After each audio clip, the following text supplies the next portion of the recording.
I hate videos. Now, you may be wondering, if I hate videos, what the heck am I doing here?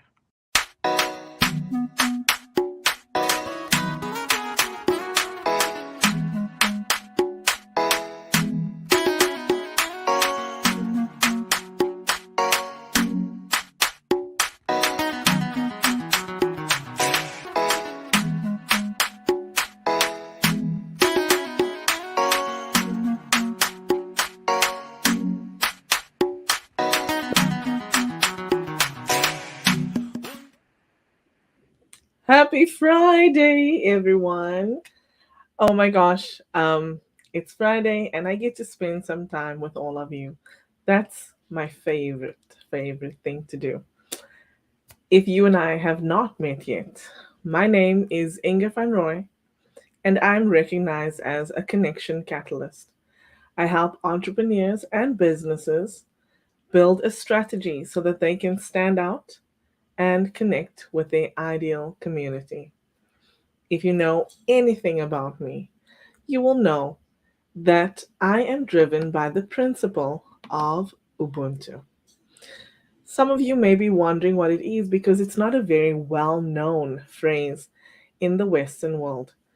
So let me show you the definition. Ubuntu is an ancient African word and it means humanity to others. It is often described as reminding us that I am because we are. The reason why I believe in this principle is really because the person who you see in front of you today would not be here had it not been for the people that I've encountered along my journey of life. So, some of you are probably in the comments, and there are many that are not. But I do want you to know that you contributed towards me being me, and I want to thank you for that. If you are watching, please drop us a comment. Let us know who you are, where you're tuning in from. And please, if you are in the comments as well, do connect with one another. This is a space where you can be assured that they are heart centered individuals and people who you really should get to know. I am so excited to bring on my guest, but before I do, I'd love to say a very special thank you to Africop Radio. It is a South African based online radio station of which I am part, but also our amazing sponsor. So if you would like to listen in and hear what it is that Africop Radio is all about, please go to www.africop.co.za. Again, africop.co.za. And if you want, you can definitely check out my Wonder Women Wednesday series that takes place every Wednesday on this radio station from 12 to 2. If you do check it out online, as in terms of LinkedIn or YouTube, I'm sure you've noticed that I'm only live there for an hour, and that's because I'm live on radio for 2 hours. My special um, my special experience is that I get to play some music as well, related to that topic that we're talking about. So come on and check us out on africop.co.za every Wednesday from 12 to 2 p.m. Eastern Standard Time. Without further ado, please allow me to welcome my awesome guest, Greg Mischio. Hey, Good Ingor. morning. Good morning. How are you? I'm good. How are you? I'm well, thank you. Thank you for being here and availing yourself to spend some time with us. Oh, yeah. Thank you. It's my pleasure. So, won't you please tell everyone who you are and what you do, Greg? So you know my name. Um, I am the owner of a digital marketing agency called Winbound, and we work with primarily small marketing departments, sales and marketing departments, usually Mhm. might be just a sales and marketing director or somebody like that. Um, and we provide digital marketing services. Um, and that's essentially what we do. And our approach is a little bit unique, and I think we're going to talk about it later. But in the digital age, with more and more of the customer journey taking place online, Mhm. we provide online content, and that most of these sales driven companies that we work with, they haven't made the jump to digital. So that's where Winbound steps in, and we have an approach that we call the digital twin sales and marketing framework. Mhm. Essentially, what we're trying to do is create online content that is the digital twin of your sales team. It doesn't. It's a concept. It's not an actual digital twin that you see in the manufacturing world where they recreate a product or a process digitally. It's more of a concept that it's content that's representing your sales team. And so whenever a customer searches, because typically 58% of the journey occurs before a meaningful sales interaction, your content will be there. So that's the nuts and bolts of it. Create content, and then we provide the marketing to distribute the content. Awesome. Thank you. I actually read some stats recently that um, B2B customers actually do research. At least 68% of them do research online before they buy. So definitely that is something that would be beneficial to people. So before we continue, let's say hello to who is here. Look, it's Boston in the house. Bob, Hey Bob, the nice. mixologist. This Right? guy, this guy, yeah, that's right. This guy knows everything in the cocktail universe. He like gave me a, brief master course in mixology when we connected online. Um, Besides, just being a great networker and connector, he gives you that added bonus of, you know, after your conversation, you can go mix yourself a nice cocktail and decompress. When I first got to know Bob, he had the title CDO, Chief Drinks Officer. Yeah. Yeah. Kind That's of early in the morning to be discussing such topics, but for some, I guess. yeah. For some, it's 5 o'clock somewhere, right? Good morning to you, Whitney. She says she's Whitney. tuning in from Katy, Texas. Okay. Oh my gosh. Bob says, "What's the over or under that the first question comes within 15 minutes?" Oh my. When I was live with Bob, I think it took more than 30 minutes the first time for us to actually get to a question that I want. Oh, okay. Yeah, because we were just chatting along. Oh, Um, I see. Happy Friday, Jonathan. Jonathan says happy Friday and hello from Atlanta. Thank you for tuning in, Jonathan. And of course, I love to see the networking in the comments, how everyone's greeting one another. It's beautiful. Right. John Biglino. Woo! John, Good morning. He says, Jersey boy. yeah. And I apologize for the terrible air quality that you're experiencing now, John. It's all your Have fault, Ingor. have you heard about that? It's insane. Oh yeah, it's all over the news in the states. We're really not happy with Canada. What's your Yeah. problem? Oh my gosh. There are more than 400 fires in Canada right now. Could you put them out? I mean, come on. Yeah. They've actually, I want to tell you, they've actually enlisted the help of South African firefighters. They flew Really? over a bunch of them, yeah, 300 of them to come and help them. Yeah, this is not the first time either.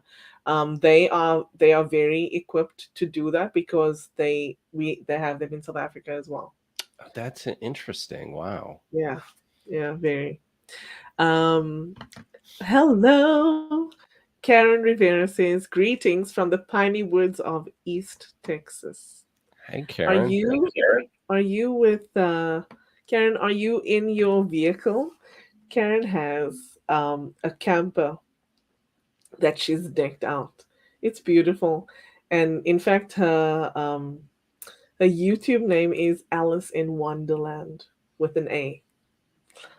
So it's pretty cool because she gets to do that Oh, and go on trips, road trips with that. oh, cool. Yeah. And good morning to you from Philadelphia, Diane. Thank you for being here. Hey, Diane Diane. is also another awesome lady. And look who it is. Hello, Greg. She says, Windsor, Canada in the house. Gail showing up. Yes, she's showing up. Oh, hello, Dana. Do you know Dana? I don't. She says, just joining the fun this morning, tuning in from a little town in Illinois called Mm. Wonder Lake. I just love the names that I encounter when I speak to people in the US. The names of places is so beautiful. Oh, right. Um, then we have Tom Puranen. He's tuning in from India, so nice to see you. Thank you, Tom Puranen. Thank you for being here. Hello. And let's see. Yes, Diane says it's happening there where she is too in Mm. Philadelphia. Smoky, Mm-hmm. smoky, smoky. I know it's insane. Gail says, "Can you please read this comment for you for yourself, please?" She's speaking about you.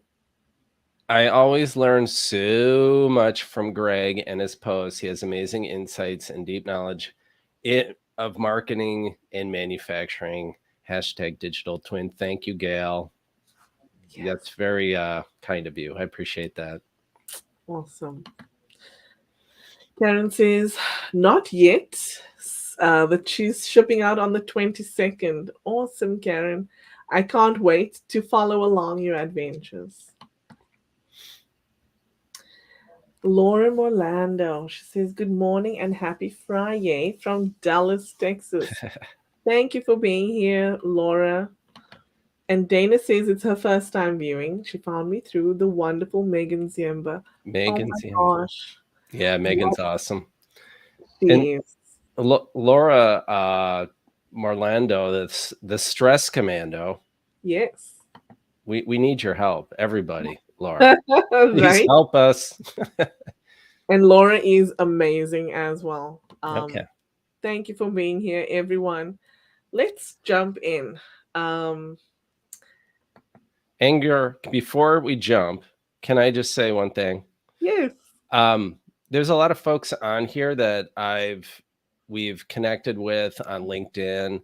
Um, and I think we're going to talk about, you know, networking and things like this, but Yes. please, we're connected, but I really like to do the meetings. I like to just do more than connect. I mean, like Yes. Whitney, I know you and I have, you know, messaged each other, but I'd really like to meet with people who are on here. Yeah. Um, you know, connect with me and then let's meet, because that's, I mean, that's where the real magic happens with networking and life in general. So, you know, please don't just connect with me. Let's set up a meeting and chat. Yes. Take it beyond that, just the general facade, right? Yeah. So there's 40,000 people on the show right now. So this is going to take me a while to get through the list, but Oh my god. Okay, Greg, let's jump in. I want to ask you, since this is inspiration from India, what inspires you? oh boy, you know, that's a tough one. I was thinking about that because you sent the questions to me last night. Mhm. Um, I think that, you know, a couple answers on there. Anything that kind of transcends transcends the norm.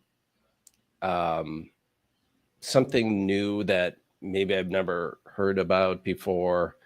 Um, you know, I like it in my music. I like it in my, you know, art.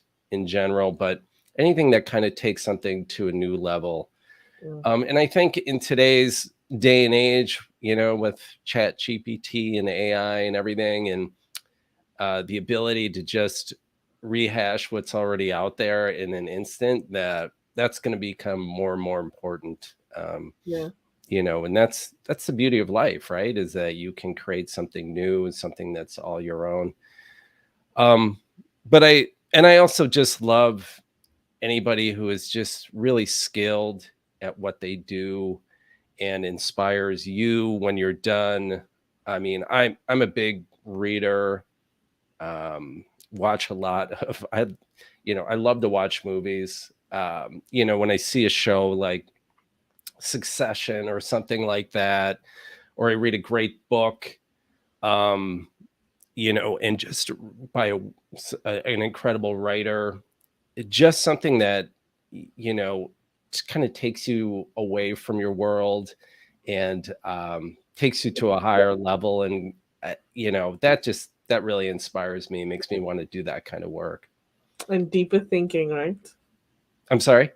Deeper thinking inspires deeper thinking, not just the surface, not Yeah, yeah. beyond scratching the surface. Absolutely. I mean, I probably, spend too much time in my own head and trying that's not always a good thing, but no, absolutely. I mean, I guess that's what I really love about marketing. It's kind of a love-hate relationship, right? I mean, you're always challenged. It's a life of the mind. It's you're always strategizing. You always have to look for a Mhm. better way. I mean, Mm. once you figured this out, there's a whole new set of challenges that are always there. And but that's part of the I that's kind of the joy of it. It's like I play Wordle every morning, and every morning, it's just like it's another challenge. And that's marketing, and it's like a word game or something like that, where you're always having to figure out a new way to to to solve the problem. Awesome. Um, I see people are commenting, but I'm not going to go there yet.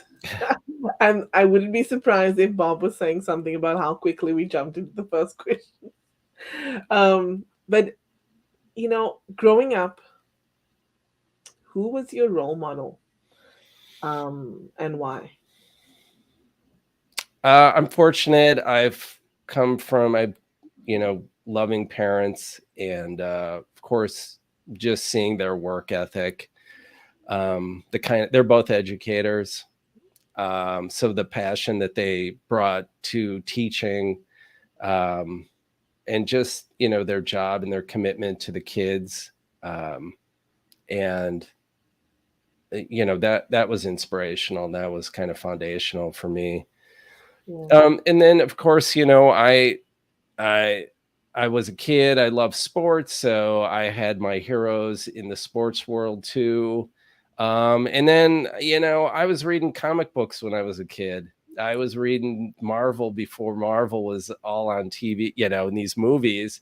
Stan the Man Lee was like one of my Wow. favorites, because he invented the whole Marvel universe, and he was just a brilliant, brilliant writer. And there, somebody who transcends there. He made superheroes, but he made them humans, and I think Yeah. that's a kind of a quality that was what makes Marvel so amazing. I love it, and I just love his cameos in the movies too. Oh yeah, yeah, yeah. Great man. Yeah, my family, my husband and my kids and I, when there's a Marvel movie coming out, guess what? We're gonna watch it. Yeah, right. Yeah, we love Marvel movies. Um, okay, so I'm sure you've heard me say this before, but I'm gonna say it anyway. Too bad. Okay. um, but no, I was just gonna say that before I was doing this show, um, I struggled. I told you I struggled with coming on camera, and what that entailed is like if anybody asked me to be interviewed, I most of the time it was a flat out no. And people would come back and say, I really want you to, can you please reconsider? And there was one guy that was really tenacious. He would come back every few weeks and say, like, have you thought about it? Have you decided to come? Like, how do you feel? And it took me about 3 months to say yes. And then, because I said yes, and because he knew I was nervous about it, he sent me all the questions. And he said, just for me to be able to prepare for the interview. Sure. And one of those questions that he asked me really made me think. Um, it made me go beyond what is on the surface and really think about what I wanted to say. Because I knew that and we all know, whatever you put out on the internet, it's there, and you can try to erase it, but it's not erasable, right? So, in any case, the question was, what is your life statement? And, of course, you can say it like, what is your motto in life, right? But what is that phrase that you live by, that is your standard in life? And I had never established one at that point. So I really, really, really needed to think about it. And I came up with this because um, one of my favorite quotes is by Kevin Cruz, and it reads as follows. It says, "Life is about making an impact, not an income." Mm, That's my favorite quote, and so my statement then became, um, to positively impact the lives of others. mm. That's what That's I want to do. that's Um, beautiful. Thank you. Um, so what's yours? What do you live by? Wow. Yeah. I mean, I was thinking about that one too, and that's a tough one. Because there's so many things out there that I think about and kind of propel me along. Um, but I mean, what you just expressed is beautiful, and I'm Thank you. definitely trying as a human being. I mean, I think I am trying to get better about emotional intelligence and empathy and making connections, listening to people. Um, that's over the last couple years, especially. That's just become more apparent to me that that's definitely my weakness. Oh, And mhm. oh yeah, oh yeah, yeah, definitely on the empathy side and emotional. I mean, I think men in general, just with our culture, Mm, lack emotional intelligence. And I was talking to a friend about it. I think like we should refer to it as emotional strength. Um, just because mm. I just think men just don't go there in terms of really being in touch with their emotions and then other people's emotions. So the fact that you made that statement, you know, about making an impact is really I really like that. So Okay. a couple of thoughts about mine though. I there's this one then, and I think you and I have talked about just being an entrepreneur. Mhm. Um, and so a couple of things. One is, and I've heard this before, um, and for some reason it just keeps me going a little bit. But as an entrepreneur, it's not as you know altruistic and humanitarian as make an impact in other people's lives. But um, it's the only way you lose is if you quit. Oh, And yeah. I and I think if Kurt was here, he would be like, wait, wait, can we have a moment of silence for that? yeah, yeah, Right? right, yeah, The only way you lose is if you quit. yeah. I love that.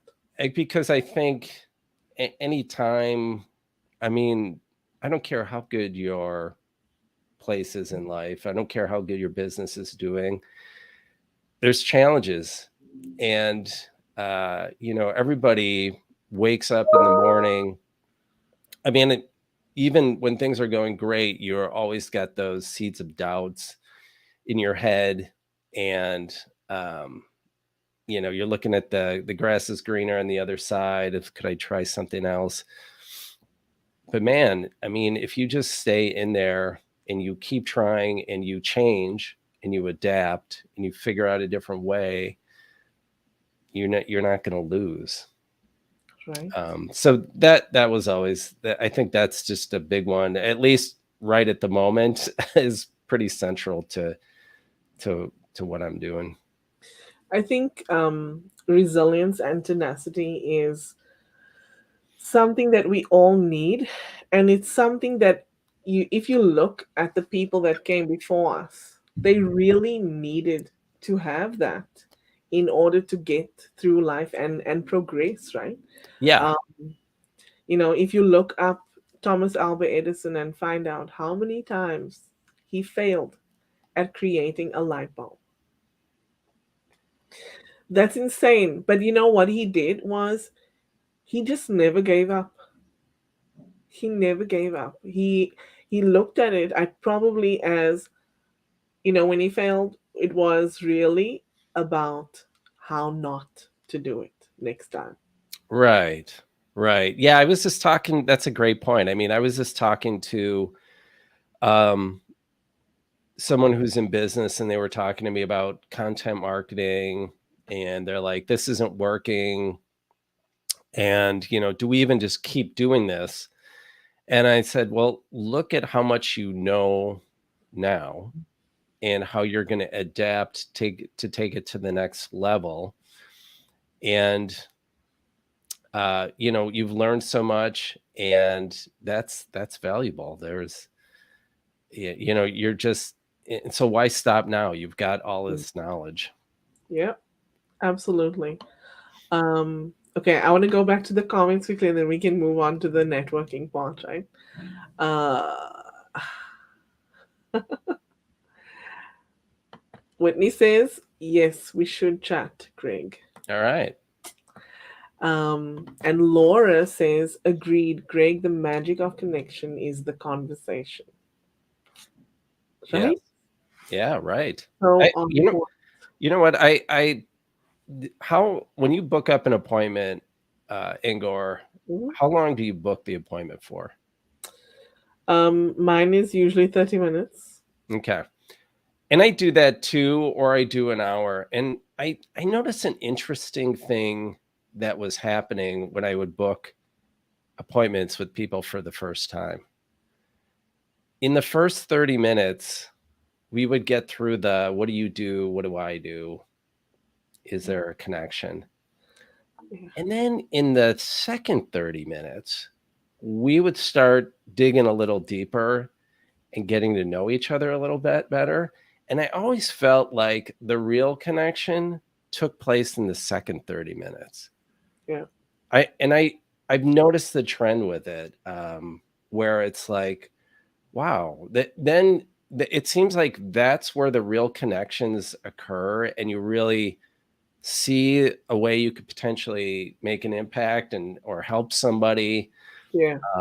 With Bob Feathers, at that point is when the drink, mixology knowledge comes out. There he is. Yeah, You sure. could have queued that up better. I mean, that was That was the next comment. I was like, I have to show you this one. oh, that's great. Yeah, but you're right, and I will tell you,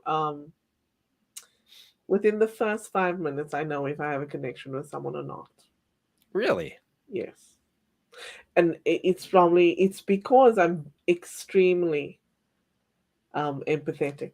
Right. So my EQ is very high. So first Yeah. 5 minutes, I know. Yeah, yeah. You're like my wife is more of an empath, Yeah, and I so can feel it.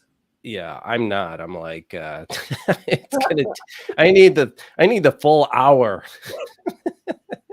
But when I do really connect with someone, very seldom do we only stay for 30 minutes. Mm, If my Zoom link is gonna run out, we'll just pop back in, or I'll give them a StreamYard link and we'll continue the conversation. Oh, okay. That's interesting. Yeah, but yeah, within 5 minutes, I know. Um, Whitney says, "Welcome to Dana." And you see, I told you Bob is gonna say something about. He's talking about how it's when I asked the first question that was 15 minutes on the dot. Oh my god! And Karen is so Whitney asked Karen where she'll be traveling to, and Karen said, "The land of enchantment." Can you please tell me what that means? What is the land of enchantment? It's got to be Wonder Lake in Illinois. Oh, really? Well, that's where I'm sorry, one of our guests lives. Yes, I think it was Dana. yes. Okay, please, Karen, tell me what is the land of enchantment? Can you confirm that for us? Oh, there's questions being happening here in the comments. So, Disney? Oh my gosh.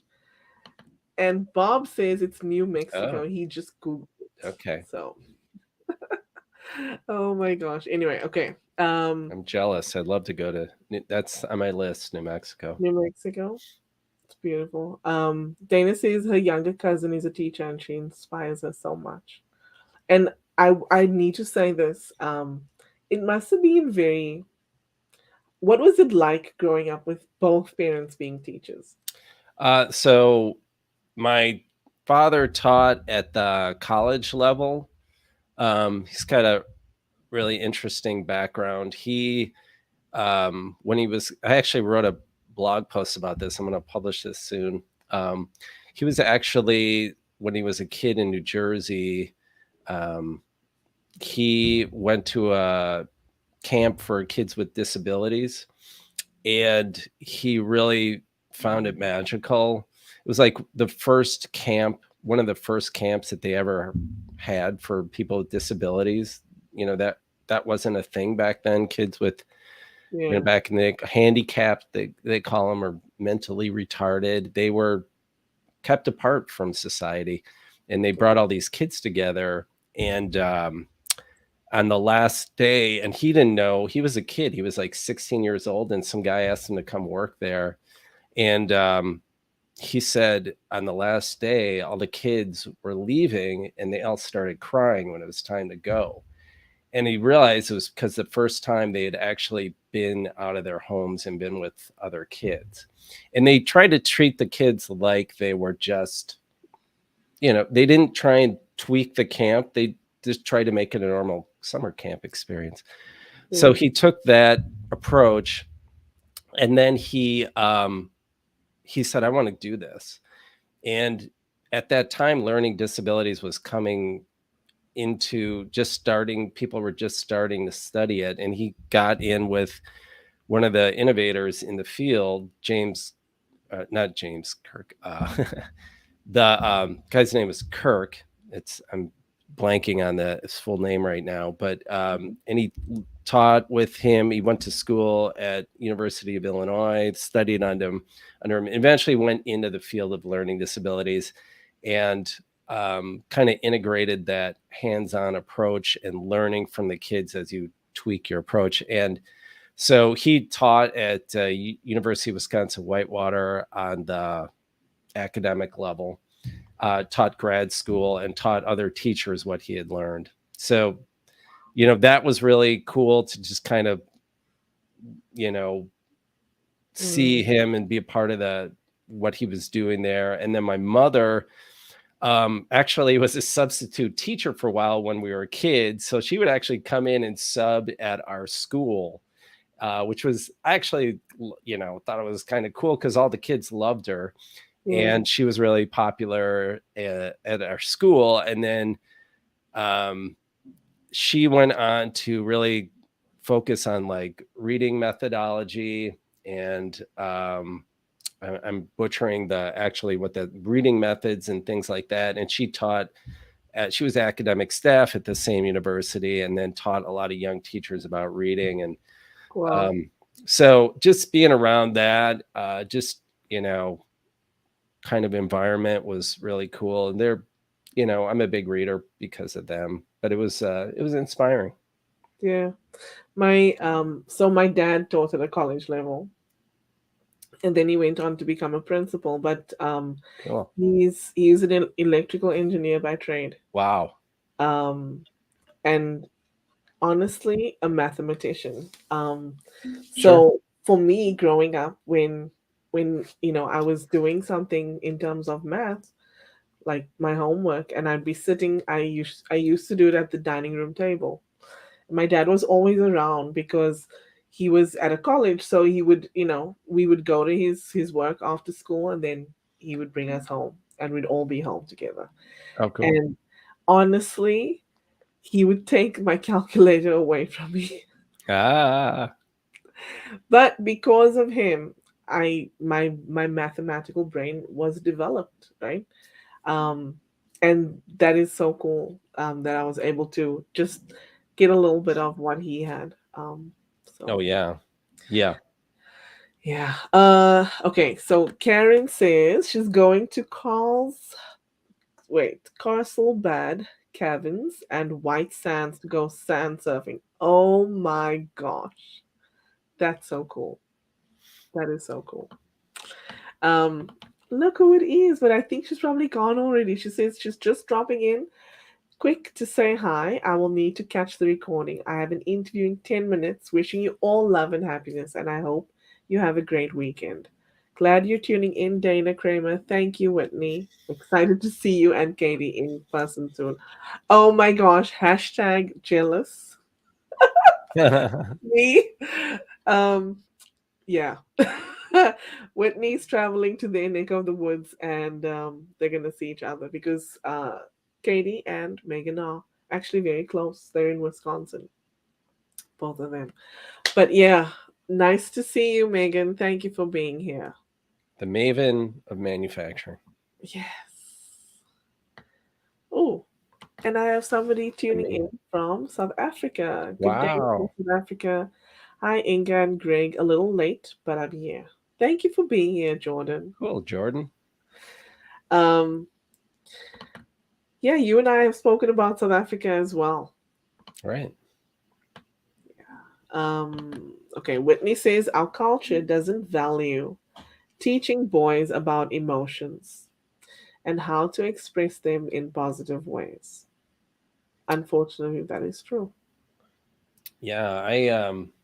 I mean, especially because um well, I'll tell you a You little go. story about how I came into this. I gave my son Sam a book by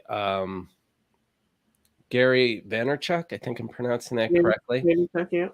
Yeah. And a friend of mine had given it to me, and it was about, I forget what the title is.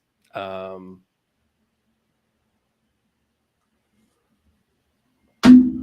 12 and a half. Oh, Anyway, it seemed like it was a lot about soft skills to me. And I was like, all right, man, I need strategy. I need tactics. I got to, you know, we need results, you know, we yeah. got to get results for our clients. So I gave it to my son. I think he read it and he was like, wow, this is an amazing book. And he's like, he said the number one reason, or he said the number one most valued attribute for employees going forward is going to be emotional intelligence. Yeah. And I was like, whoa. And so my son is, and I think I mentioned to Inger before, he's going to come to work for Winbound starting in July. I'm pretty excited about that. Um, he's kind of like my wife. He's more an empath, and his emotional intelligence, I think, is off the charts. It's like his strength, and Okay. he's probably got the 5 minute power like you do, Ingor. And yeah, really, I mean, I've had him on some interviews with other people, and after we're done, he's like made these comments about them. I'm like, you size him up. but anyway, so he gave me that book, and I read it, and I think that just you say emotion to a man in just our culture, um, and immediately we think of crying, you know, which is that's weak. Um, and I don't think we think enough about the empathy part of it. We're more used to just bulldozing people over, and it's like it's counterproductive. It's like uh, if you are empathetic and listening to people, you're gaining valuable intel. That's why it's like, should it be emotional strength? Because if you're communicating better with your team and you're open to them, Yeah, you're going to gain insights. You're going to get further ahead than if you're just bludgeoning them with your thoughts and your opinions. So yeah, I just felt like, ever since I've learned about that and then just started to read more about emotional intelligence, it's been a kind of a game changer for me professionally and personally. And, it's always a journey, but I think it's this one that, like, especially with the political state of things and just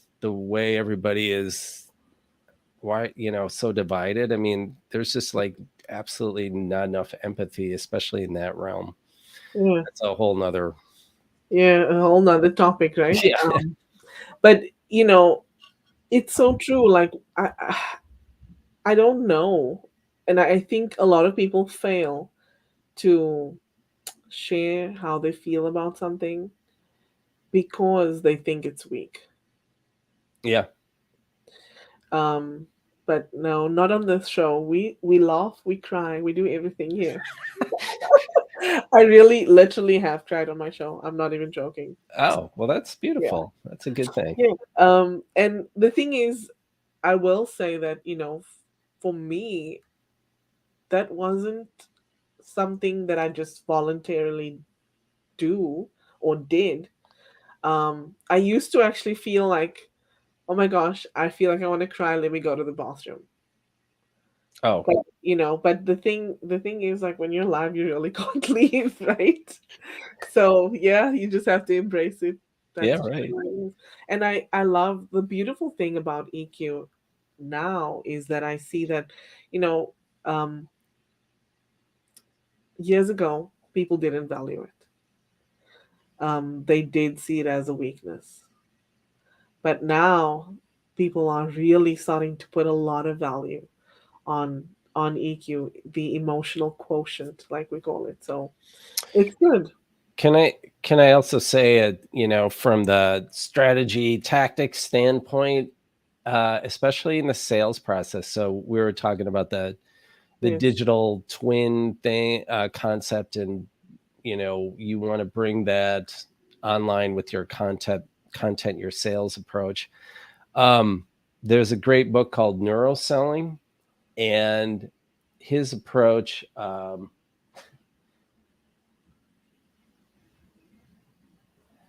Yeah, Jeff Bloomfeld. That's the Mhm. Neuroselling. Great book. Oh, here. This is the Gary Vaynerchuk. That it's really good. 12 and a Okay. half. Leveraging emotional ingredients necessary for business success. So Bloomfield talks about when you're in the sales process, the first thing you should do is try and establish an emotional connection, because the way our brains are designed, it's fight or flight, right? And immediately we put up our guardrails and put up um, a blockade if you come at us with your pitch or what you're trying to sell, or how great your product is, because we're on the defense immediately. And his point is, try and make an emotional connection first. And when you do that, the guardrails come down and the defenses come down, and you make that connection with people. Yeah. And so we're actually trying to do that. I put on my homepage, if you go to winbound.com, we're trying to make an emotional connection right out of the gates. And there's actually a video on there of me and my personal story, right at the very beginning, um, Nice. and what I went through at an early stage with Winbound. And I use that when I present now, and just to try and make an emotional connection with people. And we're trying to do that with our content too, instead of jumping right into, the strategies and all that. Tell stories, be human. And it's going to be a game changer with AI coming up, because those stories aren't going to be out there in the internet for AI to scrape. I'm sure Yeah. they can fabricate them, but the real stories and the real people are going to be the difference makers. Yeah. Do you know why stories are so important? Why people remember them? It's because they evoke emotion. Right. Yeah. Exactly. Um, I want to share a quote with you quickly. Looking for it if I have it here. I usually have a few quotes that are just always relevant to me.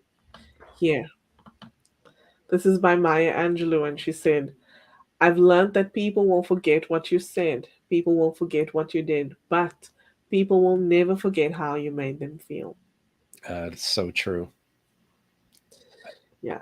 I feel like, and my wife and I talk about this a lot, like we look back on our lives, and we look back on the trips we made with our kids and the time we spent with our kids and things that happened in our lives.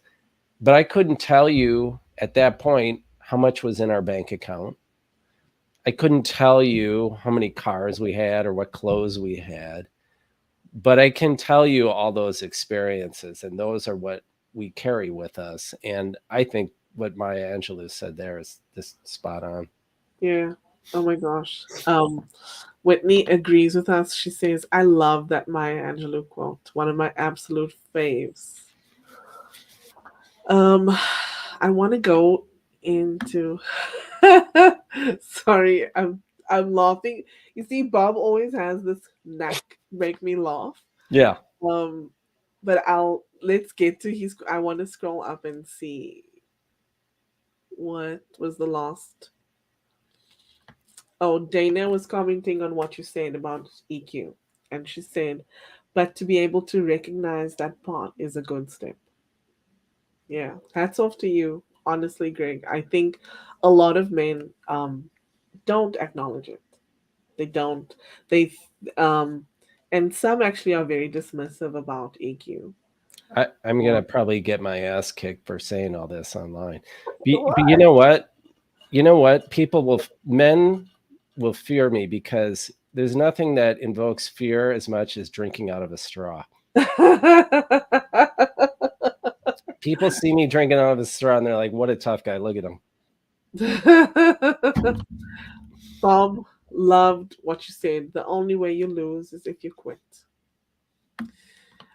Yes, we have a lot of catching up to do. There's a lot of comments. People are just loving this conversation with you. So, Whitney says we still have a very Victorian approach to kids, like be seen and not heard. Whoo! Oh man, And Whitney. kids are less important than adults. That's very sad. Yeah, there's a um, you know, great book. Another book I'm reading. Michelle Obama's "The Light We Carry." Um, Forget all the. There's no politics in it. It's, well, Yeah. there obviously is going to be some mention, but um, she makes a great point about talking about her mom. There's an amazing section about her mother, and just talking about her approach to kids, and how instead of looking at how we want the kids to be, to just really value who they are, and and let them know that. And I think she said it's kind of, and it's very similar to like management. Like, Peter Drucker talks about way back. Peter Drucker talks about strengths. You should always just focus on the strengths because you're not going to change those weaknesses, right? Um, my daughter went on. You'll see if you go to our site, you'll see my story. But my daughter is a professional dancer, and Ingvar, you and I have talked about that. And I always, we went out of our way to help her pursue that dream. And I always say she would have made a lousy accountant. So it was in my best interest to do. My wife and I, in our best interest Yeah. to do that. It's so important to really focus on those strengths, like you said. Um, I remember one of my most favorite bosses of all time. Um, he would say things like, you know what, you're at point A, I want you to be at point B, but how you get there is up to you. Mm, And I love that because it allowed you autonomy within your role, right? mm. You didn't feel stifled, micromanaged. And something else that he said, when he would evaluate us every 6 months, he would say, so like, what did you like about what you did? What didn't you like about what you were doing? And then he would say, so let's steer you more towards doing more of what you liked. Oh, because yeah. because he would want us to have that ownership, that sense of ownership, and also a sense of satisfaction after completing what you're doing, right? I love that. um, Thank you for that. you're welcome. It's so important. Let's say hello. I hope he's still here, but hello to you, James Kunkel, joining us. He says greetings. um, James. and Dana says she books an hour. Diane is agreeing with you. She says it's more relaxed when you're not rushing through 30 minutes. It allows our authentic self to be present itself. Oh, by the way, if Mm, you missed it, Diane and I had a conversation not this week, but last Wednesday, and we spoke about being present. So if you missed it, please go back and watch mm. at least a little bit of it. Honestly, she shared so much about being present and what she does. She actually journals, and she spoke about something that's so important. She said in her journal, she asked herself, how was I a present to myself today? Oh, that's interesting. Yeah, very interesting because what she's saying is like, how did I pour into myself, right? Because we point to others more than we point to ourselves. Hmm. Laura says, my favorite story of persistence is the story of Orville Redenbacher and his creation of popcorn, the epitome of stick to itiveness. I have not heard this story, so I think I would like to go back Yeah. um, and read about it. Um, Jordan says yes, 100%. The first session is normally longer than 30 minutes. I know with Jordan, my first session was really long, like more than an hour. But Bob says, I book 30, but we usually do over 40. However, I really talk about the what we do stuff. Yes, right? Let's move past all of that. Yeah. I want to know people more, like who they That's are good. inside. That's Um, good. okay, hold on. I just want to skip to some tidbits. Bob says there's a new tidbit, speaking of tidbits, from my cocktail twin. My son is Sam too. All right. Wow, you guys. And Bob says success equals emotional strength. Wow.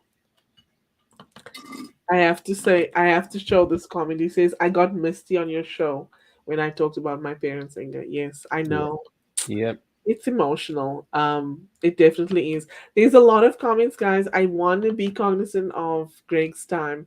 So let I want to just dive into a little bit about um your approach to networking and how does it tie in with the digital twin? Can you explain that a bit more to us, please? Sure. Well, there's a point where the digital twin of you, the online content exists, and where you need to be present and engage. So I think we use what we say with the content is we can't really control people's journey. Um, 58% of the interactions or 70, whatever it is, occur online, and they're doing their research, and they might be at the, we call them the know you, like you, trust you stages. They might be at the know you stage where they're looking at just pain related content where they can see your problems. They might be looking at your like you stage where you're sharing insights. Might be looking at the trust you stage where they're looking at case studies, things like that. Whatever. At some point, they're going to need to engage with you, and they need to, you know, the people still at this point are running the show, and they need that human contact. So you need to be present, and you need to be meeting people. So we tell people, like on LinkedIn, you can use our content to conversation starters, show people where you're thinking, and uh, share those insights to get them to know you. But then you got to engage personally to get the like and trust on a personal level. For me personally, I mean, networking, I definitely have my focus as to who I'm trying to network with, and um, the kind of people I think would be great for us to meet, and we have a win-win situation for both of us. But I kind of go into it with just the attitude, like, how am I going to help this person? That's what I'm searching for in those first meetings. Like, man, what Mm, can I do? Because you can't get everybody like a referral, right away. Like, um, yeah, but you can look for ways that you can help them, in other ways. And like Ingor, what you're doing right now, just sharing me with your network, is a perfect example. And that's what I try and do back as well, is share. Do you have a piece of content you'd like me to share and talk about? yeah, How can I feature you, and what can I do for you? um, so that's kind of how I approach it. And then again, yeah, make those connections, but then it's not just about who you're connected to, it's who you're talking to, and take it that next step. mm, It's like writing a book. It's like, yeah, it's work, it takes a long time, but if you do it piece by piece, page by page, day after day, you're going to have a book at the end of the year, and two books at the end of 2 years. And same thing with networking. Like, yeah, it's methodical and takes a long time to set up these meetings and talk to people. yeah, But man, your life's going to be a lot richer, because this is fun. yeah, This is great, talking to you, Angor, and engaging with another human being. Um, and it's great to have all these people. I mean, it warms the heart when you see people come on your show and you're like, hey, Bob, I know, you've got connections with them. And I yeah. feel like a lot of people here I'd like to chat with and get to know a lot better. And that's something to look forward to when you wake up. I love seeing people on my calendar when I get up in the morning. And I don't know, it's just good stuff, right? Yes, absolutely. Can you explain to us the concept of the digital twin? Like, dive in a little bit deeper for us, please. Yeah. So and I think we just kind of hold it back. We're trying not to talk too much about it, like mention it and just that concept, because Yeah, there is a real digital twin, and it's used in manufacturing. And it is when you actually create a digital recreation of a product or a process. And yeah, we're really just coming at it from a conceptual this is, yeah, standpoint, that it is who you are, and how your selling process is to use content to make a digital twin of that salesperson. And so we really use As again, the know you, like you, trust you is like what a salesperson, that's the goal for every salesperson, has been forever. That's the only way people do business with you. So we try and create content for each one of those stages. And um, we use sales tactics and strategies. I'm always trying to connect with salespeople, and I'm like, tell me how you do it. Tell me what you know, and can Mm, we interweave it in? Like neuro selling. That get that emotional standpoint. The challenger sale, we use that a lot in terms of trying to connect your solution to a bigger problem that someone might have. That's a great way for a complex sale to work. yeah, But I mean, that's the essence of it. It's really just a concept of using content to create a digital twin of your salesperson. And it, by no means are we eliminating the salesperson from the process. We're trying to warm up that yeah, audience, engage with them the way they want to be engaged with. And then when they're ready to make that connection, when they say, hey, you're a good fit for me, then let's get you to the real person as quickly as possible. And do as much content wise to show you who the real person is. Can we get that salesperson in videos? Can we get them communicating on LinkedIn so they know who they're dealing with and it's not just a company? yeah. So I don't know. I don't think I've told you this, but I found out about what you guys do and at Winbound, and I found your website before I knew you. Oh, Before I really? knew who you were, yes. And Yay. if you are watching this and you haven't been to Winbound's website, I'm telling you, you're missing out. There's such amazing content on there, and the reason why I stumbled across it was because I was actually engaged in a huge project where we were curating content about um, how to help the manufacturer now in this day and age, especially post pandemic, how to help them to really embrace the virtual world. Because, a lot of people were flung into this virtual space and had no friggin' clue how to even go about it, right? Oh, yeah. And I think, because manufacturing is such a traditional industry, people struggle with it a lot. Yeah.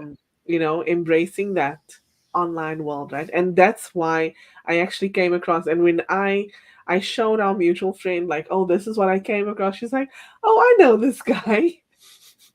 This is Greg's website, and I was like, okay, so at least then, we knew. At least she knew who you were, Yeah.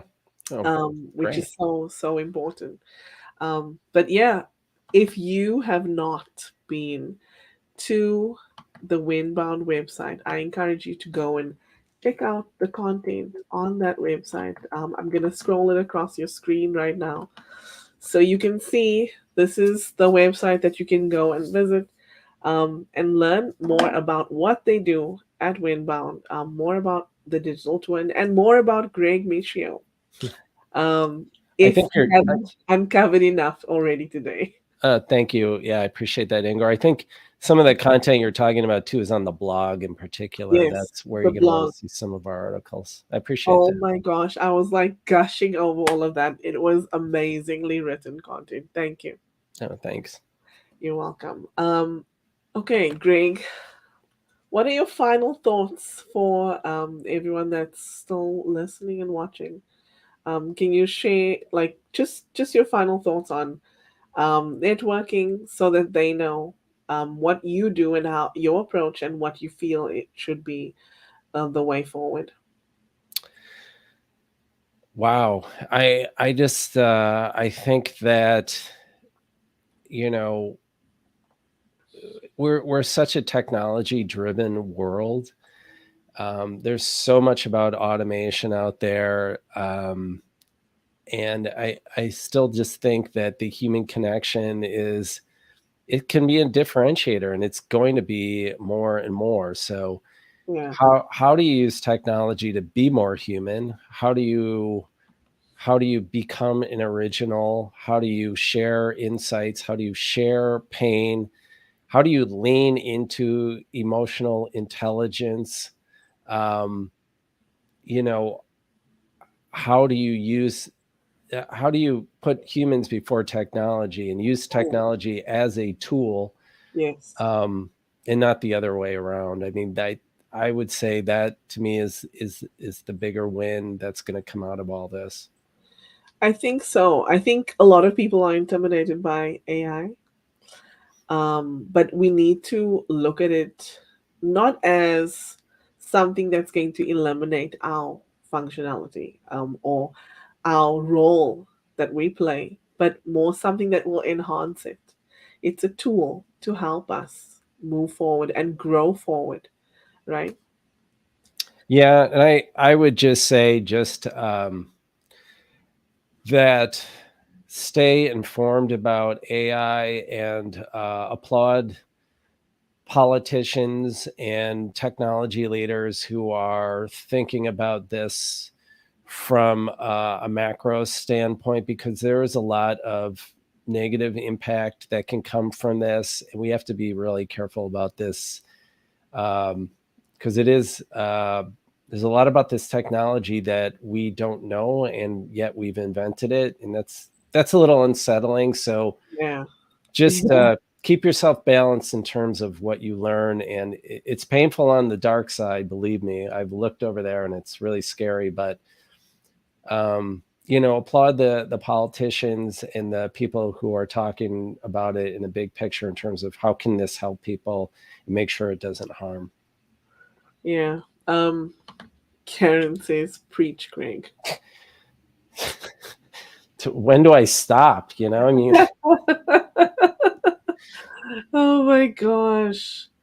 Oh, thanks. Dana says, I bought some new books today. Thanks for all these recommendations. Oh, great. So yeah, I will definitely go back and check them out. Oh, Awesome. guys, there's so many awesome comments, and I'm sorry I can't display them all, but I'm gonna go back and read them. But thank you so much for being here, for spending the time with us. Oh, this was Meg, awesome. it was awesome to have you here. And where can people find you, please? Um, winbound.com. It's win, like the only way you lose is if you don't quit. The opposite of that, win in the game. Bound.com.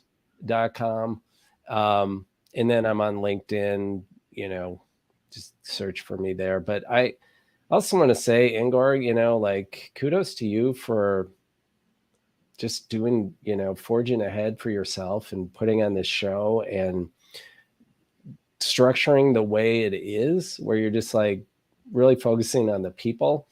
Um, I think, I mean, it's just great. I think you should be like nationally syndicated. You should be, you should be out there just interviewing the masses, because you're really good at what you do. By the way, you're a really good interviewer, and I've seen. I mean, we've all heard a lot of podcasts and things like that, and they can be quite painful if you don't have a good interviewer, and you're really good at connecting with people. And And plus, crying. okay, you're getting Missy good. Plus, you've got a cool killer accent that people just love to listen to. Oh my gosh. My accent has changed. It's so funny because when I go back home, my brothers make fun of me. Oh man. Yeah, No, I mean, who it's a wants to little bit listen to it? Canadianized, but it's fine. Yeah, no, it's Thank you. beautiful. Yeah. Thank you. I really hope that you and your family do embark on that journey and go and explore my wonderful country. No, it's on the list. We are On the going to do list. it. This year is Cape Town. No, this year we're shooting for Portugal, but next year I think Cape Town would be Yeah, like to do it. definitely. And reach out to me if you need anything with I, regards to that. I can definitely help. I will for sure. Thank you so much, Angor. Thank you for being here. Making an amazing day. And if you need to jump off while I'm wrapping up, that's okay too. But Okay. thank you for being here. Okay. Thanks, Angor. And thank you to you if you're still watching. It's always awesome when I get to spend a little bit of time with you. So I'm wishing you a wonderful weekend ahead.